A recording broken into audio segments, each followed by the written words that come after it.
everybody, welcome to the Comic Gary Movie Show. My name's Ishan, and today I'm here to give you my review of Death on the Nile. Now, Death on the Nile is the sequel to Murder on the Orient Express, the murder mystery. Now, these two series of movies are murder mysteries. Now, you suspect there's going to be a third one, hopefully. Now, this film in particular has had an interesting time of it. First of all, it's supposed to come out, just like a lot of other films during the pandemic, this was supposed to have come out years ago, I believe.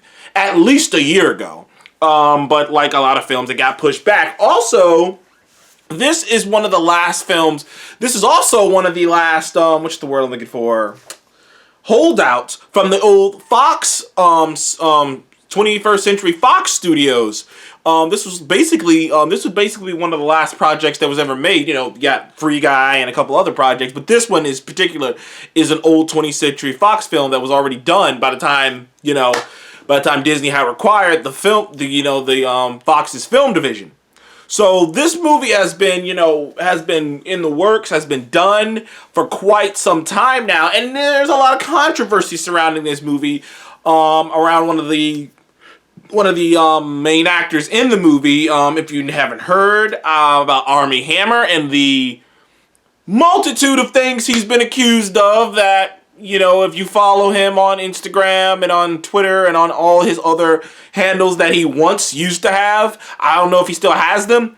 If you follow him on those things, you probably lean towards believing in some of those accusations, because like when there's smoke, there's fire, and there's so much smoke around that guy that it's like, okay, something's got to be true. Like, I don't know if it's all true. I don't know if it's some of this stuff. Like, you could go look it up for yourself. But there's a lot of controversy around Armie Hammer. It's why Disney was having a hard time putting this film out. Otherwise, this film would have came out even sooner. But like with that controversy around, they had to push it back even more. But it seems like they just feel like, okay, this is the time. We just got to get this film out. And it feels like they waited until the steam of the Armie Hammer, let's just say controversy calmed down. Like I said, I don't want to get into it. If you want to look up what Armie Hammer might have been into, what he's been accused of, and like I said, there's evidence to prove that some of this shit, some if not most of this shit is true. I mean, from the fact that he's been dropped off of every project that he's been working on, the fact that his own manager, his own agent has dropped him, his own, agency has dropped him, the fact that, like, there's a lot of smoke around him, and it makes you think that some of these insane, crazy, out there accusations about him are true. But I digress. So there's a lot of stuff around this film, not the least being that it's a sequel to a really good, I liked Murder on the Orient Express. I wasn't like mind blown by it. Like, I don't think, you watch that and then you watch Knives Out and you're like, dude, Knives Out is way better. But Knives Out is better because of the way it's written and the way it's done, and there's so many great actors and colorful characters in Knives Out. And Death on the Nile is better than Murder on the Orient Express, in my opinion, because one, it had a more satisfying conclusion than Murder on the Orient Express, which I don't want to spoil anything for you, because, I don't want to spoil anything for you, because the murder mysteries, most of the bunk of it, most of the satisfaction / joy and fun of it is discovering the mystery. So I will never reveal the actual, plot, like the actual thing to a murder mystery, because that's the fun of a murder mystery. Like, is seeing those things. Like, I wouldn't say it in Knives Out, and I wouldn't say it in this either. But, just to give you a minor bit, I thought that the actual conclusion of Murder on the Orient Express, like the actual conclusion when you find out what's happening, I thought it was, while I didn't dislike it, and it did make sense, the ending, it was kind of, it was kind of just like, anticlimactic in a way. It was just like, oh, okay. I mean, sure. That's how I felt at the end of that film. But Kenneth Branagh playing the French detective, the great French detective, the greatest detective, detective investigator in the world, whose name I will not even attempt to pronounce, because I'm just like, I'm gonna fuck it up, and I am not even gonna try. Let's just say Kenneth Branagh is playing this French detective, and he's a combination. He's got a bit of Sherlock Holmes in him. There's a bit of bit of different kind of, you know, he's a very flashy, very flamboyant guy who takes his investigative, you know, job seriously. He's confident. He's confident. He's a bit arrogant. Like I said, there's a lot of Sherlock Holmes-ness. It's like Sherlock Holmes if he was flashier. You know what I mean? Like a flashier Sherlock Holmes in a way, and he's a very interesting, and he kind of does such a great job in that role. It's such a fun role, you know, playing the detective, playing the eccentric detective, the eccentric genius detective. You know, you saw goddamn, why am I blanking on his name? And Knives Out. Why am I blanking on his fucking name all of a sudden? I know him. He's James Bond. It's gonna wreck me, man. It's gonna come back to me. It's gonna come back to me. It's gonna come back to me. Not Sean Connery. No. Now I'm just thinking of his name.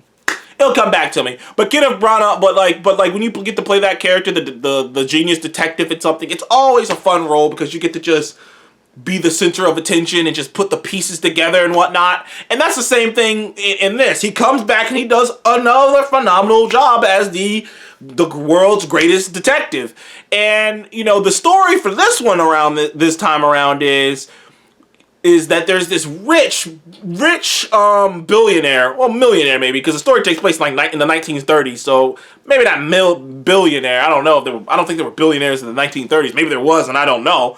But this very wealthy woman is having her honeymoon in Egypt.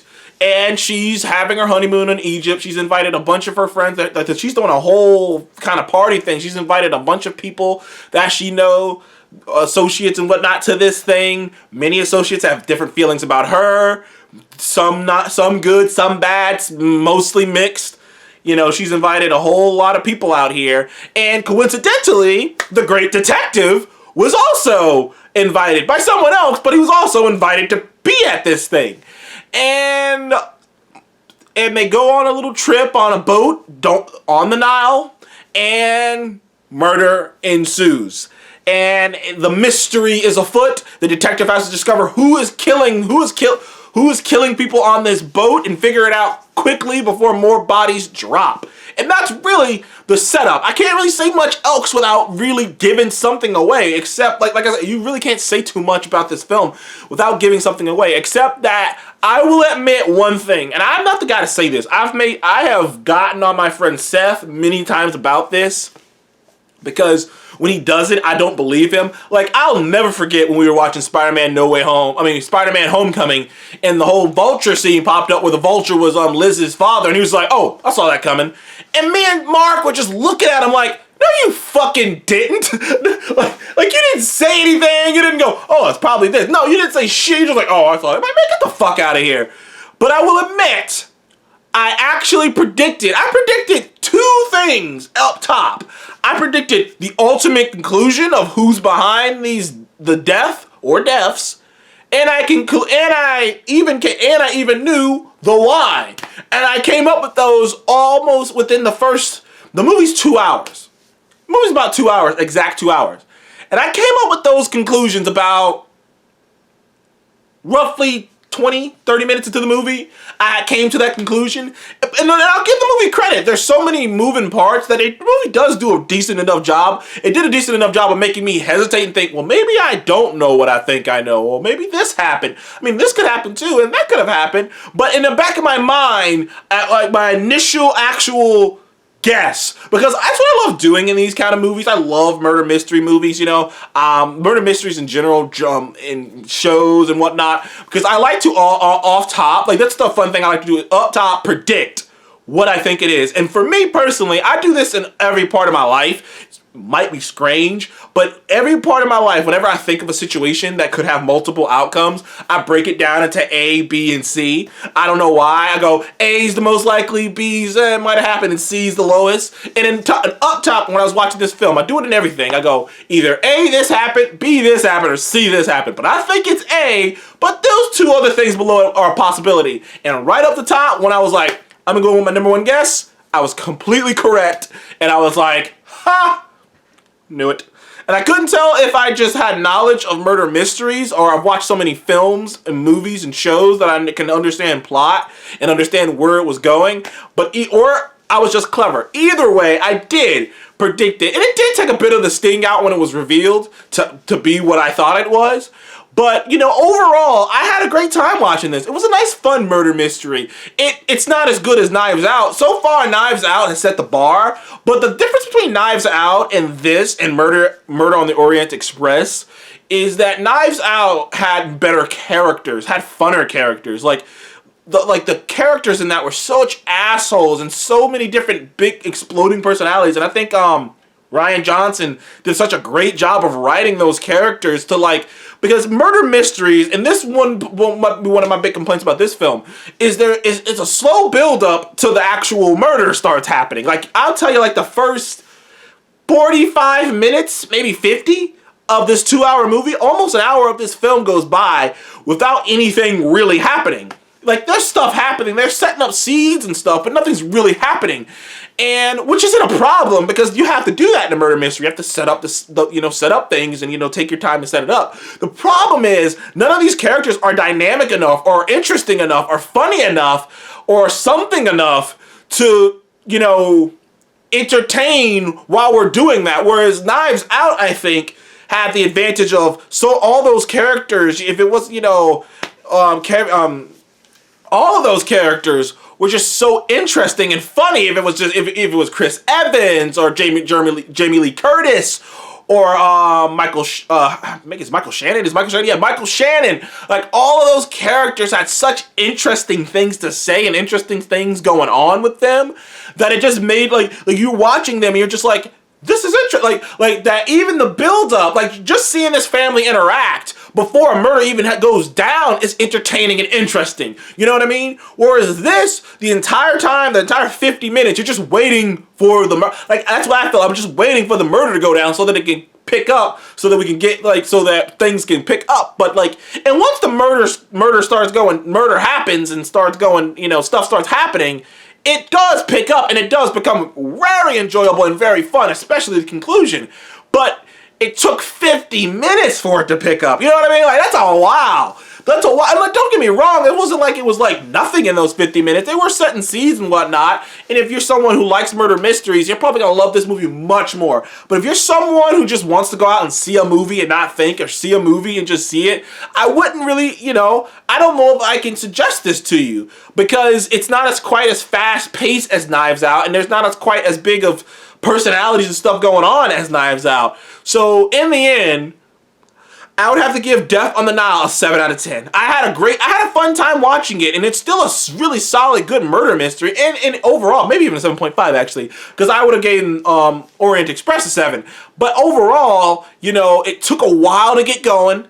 The conclusion, at least for me, was, I guess, predictable.